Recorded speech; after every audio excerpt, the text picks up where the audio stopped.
Gracias, Mauricio, Mabel, ¿cómo están ustedes? Muy buenos días también, amigos oyentes y televidentes. Efectivamente, nos recibe el doctor Ernesto Blume, presidente del Tribunal Constitucional. La polémica es grande en estos momentos, luego de la decisión del tribunal por mayoría de declarar fundado el habeas corpus en favor de Keiko Fujimori. Doctor Blume, ¿cómo está usted? Muy buenos días y muchas gracias por recibirnos. En primer lugar... Y bienvenido al local del TC. Gracias por su amabilidad. Bueno, en primer lugar, y concretamente, doctor, ¿cuáles son los fundamentos que sustentan esta decisión en el caso suyo y de los que votaron por la procedencia del habeas corpus? Sí, mire, con todo gusto, pero antes quería precisar lo siguiente para conocimiento de la opinión pública. El Tribunal Constitucional no ha absuelto ni ha condenado a la señora Keiko Fujimori. Simplemente se ha limitado a analizar el proceso en el habeas corpus, el proceso judicial de la medida cautelar, para determinar si en ese trámite se han afectado sus derechos constitucionales o no, sobre todo al debido proceso, a la libertad personal, de defensa, etcétera.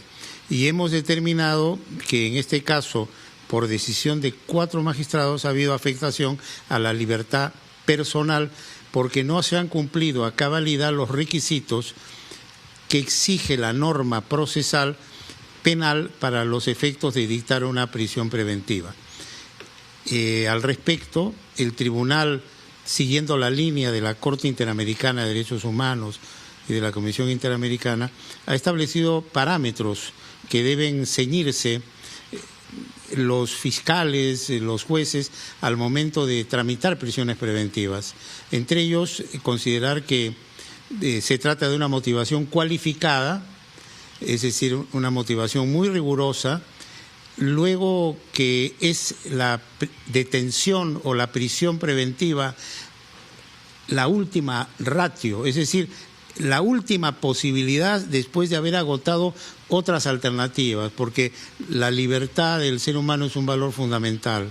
Entonces, teniendo en cuenta estas consideraciones y que para nosotros no existe un cumplimiento conjunto de los requisitos, hemos decidido otorgarle la libertad a la señora Fujimori. Ok, doctor. En varias resoluciones, el Ministerio Público y el Poder Judicial han determinado que se cumplía el requisito de la obstrucción a la justicia de parte de la procesada y también del partido mismo. ¿Por qué no se ha tomado en consideración esto? Repito, son varias resoluciones del Ministerio Público y del Poder Judicial en el mismo sentido. Eso es lo que quisiera que nos explique. Mire, pueden haber muchas resoluciones en un determinado sentido, pero eso no significa que esas resoluciones estén ajustadas a la Constitución y a la ley. Yo he oído con preocupación que algunos argumentan y dicen, ¿cómo es posible que en este caso han intervenido 14 jueces y se equivoquen? Bueno, yo les digo que en general los procesos de amparo y de habeas corpus contra resolución judicial pasan por el mismo trámite, es decir, hay un proceso ordinario en el Poder Judicial que implica un juez en primera instancia, 3 en segunda, son 4 y 5 supremos son 9. Y luego cuando se inicia el proceso constitucional, un juez son 10 y 3 jueces de la Corte son 13. Y en todos los casos revisamos y en muchos encontramos que ha habido violación de los derechos de los justiciables en el trámite de esos procesos. ¿Los 14 se equivocan en el mismo sentido? Se pueden equivocar. Mire, eso es muy extraño. Bueno, pero la ley lo permite. La ley permite el habeas corpus y el amparo contra resolución judicial firme.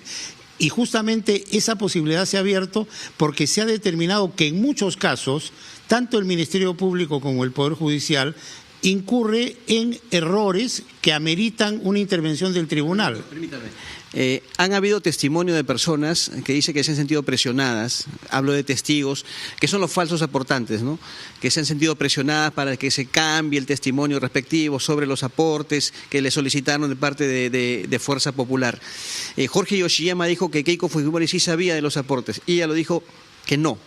En un momento determinado, inclusive en una entrevista en RPP dijo que no sabía de estos. Sin embargo, hay versiones que lo contradicen.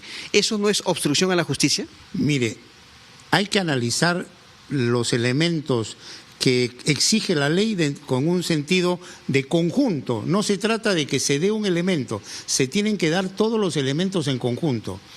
Y esos indicios razonables deben ser corroborados. Y por lo tanto hay que ver en cada caso. Nosotros hemos determinado que esos indicios no están corroborados en la mayoría de los casos. Y por otro lado, la señora tiene arraigo y ha demostrado ser atenta a los requerimientos de la Administración de Justicia. Pero si, por ejemplo, hay contradicción en las versiones, eso no implica, si hay una versión que difiere de la otra, de la procesada especialmente, ¿eso no significa obstrucción, doctor? No necesariamente, tiene que estar corroborado. Y eso no significa que nosotros estemos diciendo que no se investigue. Está bien que se investigue. Y cuando se analice el fondo del asunto se determinará si es culpable o no. Pero lo que no es admisible es que se prive de la libertad a una persona sin denuncia, sin procedimiento, sin sentencia, sin condena, y usted esté privando de la libertad a pesar de que todavía no se ha iniciado en puridad el proceso, porque el Ministerio Público considera que hay indicios de una eventual obstrucción de justicia. No es así. Es más, la Comisión Interamericana de Derechos Humanos ha dicho en 2 informes, uno del 2013 y uno del 2017, que en nuestros países, es decir, los países de la región, se está haciendo uso abusivo de la prisión preventiva y ha obligado a las autoridades a aplicar los correctivos respectivos. El fiscal José Domingo Pérez ha dicho que esta es una resolución indignante. ¿Qué responde usted? Bueno, yo no le tengo por qué responder al señor fiscal, que a mí me merece mucho respeto. Es una opinión que yo respeto. Desde mi punto de vista, toda autoridad debe ser respetuosa de la Constitución, que le manda respetar los fallos del Tribunal Constitucional y respetar la jerarquía, la independencia y la autonomía del Tribunal Constitucional. Esta mañana, por ejemplo, usted dijo también que había que los fiscales, me refiero, tienen que constitucionalizar su labor. ¿Qué ha querido decir con eso, doctor? ¿Está criticando el trabajo de los fiscales? Lo que he querido decir es que en toda acción del Estado, y específicamente cuando esas acciones se refieren a la determinación de responsabilidades de orden penal que pueden significar privación de la libertad, se debe actuar en el marco de la Constitución, y no solamente de la Constitución, sino la Convención Americana de Derechos Humanos. Pero entonces le pregunto, ¿los fiscales han actuado en el marco de la Constitución o no? Mire, yo lo que le puedo decir es que a raíz del caso concreto que hemos revisado, tanto en este caso como en el caso Humala, vimos y comprobamos que ese accionar no se ajustaba estrictamente al respeto a los derechos fundamentales que impone la Constitución. El hecho de ser titular de la acción penal pública, de demandar o de solicitar el inicio de un proceso penal para determinar una responsabilidad penal, no habilita a pasar por alto derechos fundamentales. Lo que usted está diciendo es grave, ¿eh? La presunción de inocencia no solamente es un derecho que tenemos, implica una obligación de todos, y el Ministerio Público está obligado a derrotar la presunción de inocencia, porque las personas somos investigadas bajo presunción de inocencia. En este caso concreto, ¿también el Poder Judicial ha actuado fuera del marco de la Constitución? Yo no quiero entrar a una calificación de ese tipo. ¿Usted lo ha hecho en el caso de los fiscales? Simplemente, no, un momentito. Yo lo que he dicho es que en este caso, mi apreciación personal, inclusive como ponente de la causa, es que el accionar del Poder Judicial a partir de la intervención en primera instancia no se ha ajustado a los parámetros constitucionales y convencionales, porque no se ha respetado el derecho a la libertad personal. Y en este caso concreto, doctor, ¿usted cree que ha habido violación al debido proceso? Desde mi punto de vista, sí. Pero ese no ha sido el punto de vista compartido por lo menos 4 magistrados. Solamente 3 hemos opinado que sí. 4 hemos coincidido en que ha habido afectación al derecho a la libertad personal.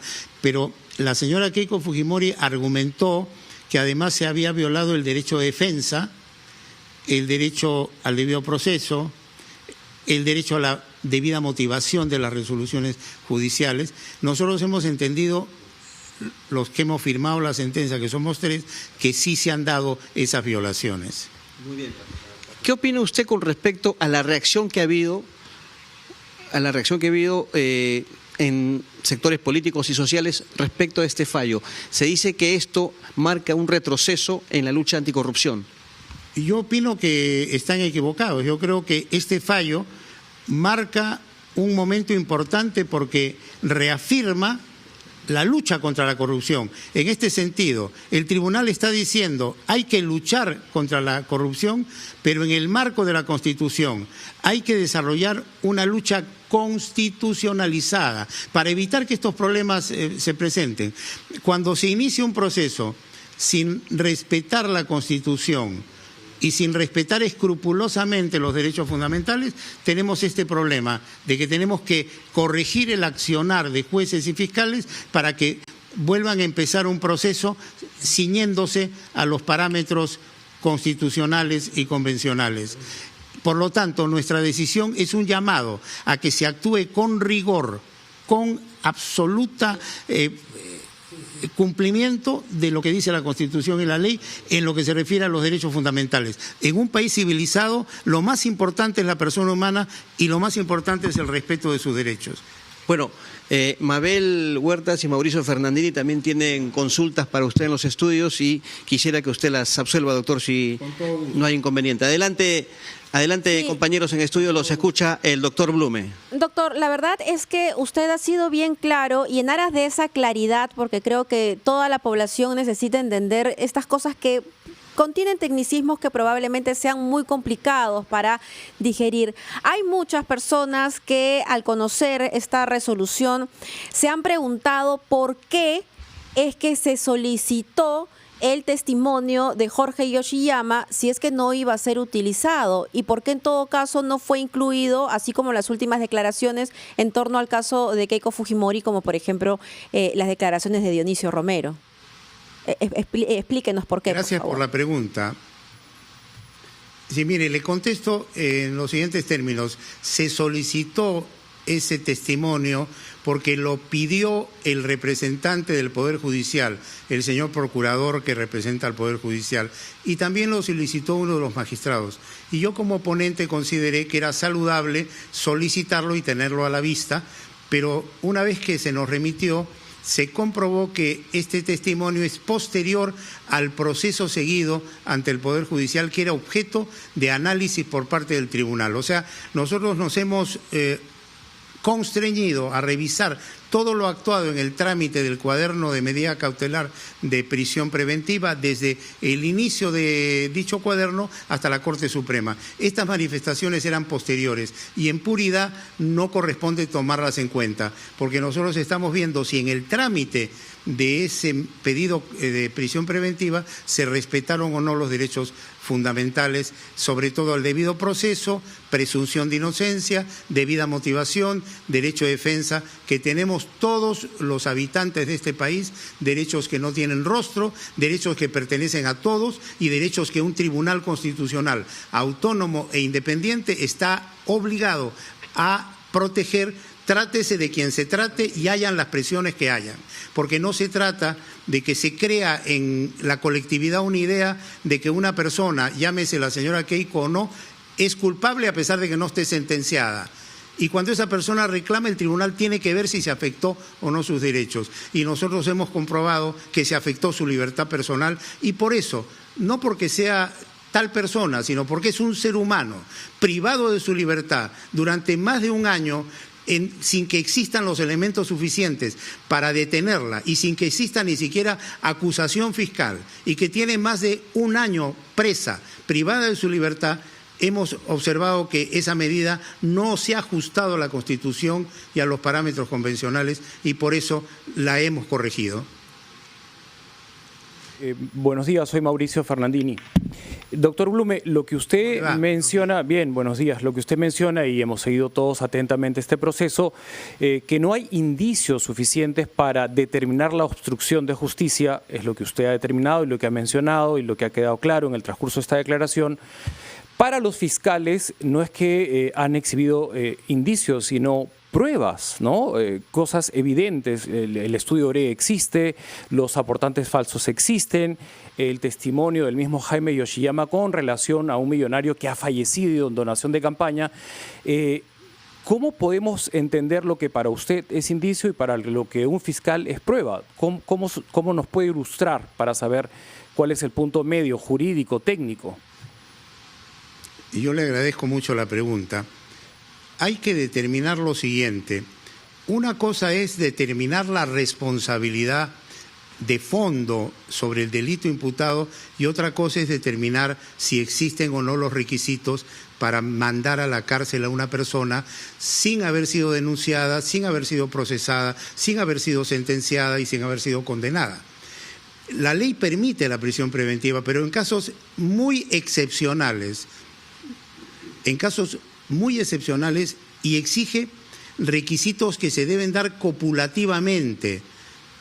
En el caso de la señora Keiko, nosotros creemos que tiene arraigo, que no ha rehuido a la Administración de Justicia y que los elementos que se argumentan como de obstrucción no han sido corroborados. No se trata de que el fiscal diga hay este elemento e invoque a tal o cual elemento, sino que la certeza de ese elemento se corrobore y se corrobore determinando la participación directa e indiscutible de quien está afectada en su libertad. No sé si me explico.